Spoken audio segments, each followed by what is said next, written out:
Good morning guys. So ఈరోజు మనం టోటల్గా అసలు ఫుడ్లో ఎన్ని టైప్స్ ఉంటాయి, వాటిలో ఉండే క్యాలరీస్ ఎలా ఉంటుంది అనేది మనం జస్ట్ క్యాజువల్గా ఒకసారి చూసుకుందాము. ఫస్ట్ వచ్చేసి వెజిటబుల్స్ అండి, అన్నిటికన్నా తక్కువ క్యాలరీస్ ఉన్నది. 100 గ్రాములు వెజిటబుల్స్ తీసుకుంటే 10 to 15 క్యాలరీసే వీటిలో ఎనర్జీ అనేది ఉంటుంది. నెక్స్ట్ ఫ్రూట్స్, 100 గ్రామ్స్ ఫ్రూట్స్ తీసుకుంటే మేబీ అది రేంజ్ అనమాట, 90 నుంచి మేబీ 115, 120 వరకు ఉండొచ్చు మ్యాక్సిమం. లైక్ ఇప్పుడు బనానా కానీ వీటిలో ఎక్కువ క్యాలరీస్ ఉంటాయి. ఓకే, నెక్స్ట్ వచ్చేసి మనకి పప్పు దినుసులు, అవి రైస్ అయినా మిల్లెట్స్ అయినా లేదా ఇంకేవైనా, ఇప్పుడు మనకి పప్పు, మినపప్పు, పెసరపప్పు, అన్నిటిలో ఇవన్నీ కార్బోహైడ్రేట్స్ మెయిన్ సోర్స్ అనమాట. వీటిలో వచ్చేసి మనకి 300 నుంచి 350 క్యాలరీస్ వరకు ఉంటుంది.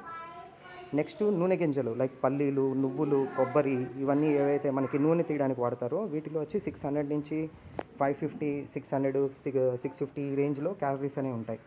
ఓకే, వీటిని బేస్ చేసుకొని మీ డైట్ అనేది అడ్జస్ట్ చేసుకోండి. ఆటోమేటిక్గా మీరు బరువు పెరగాలన్నా బరువు తగ్గాలన్నా మీకు అర్థమవుతుంది మెయింటైన్ చేయాలన్నా.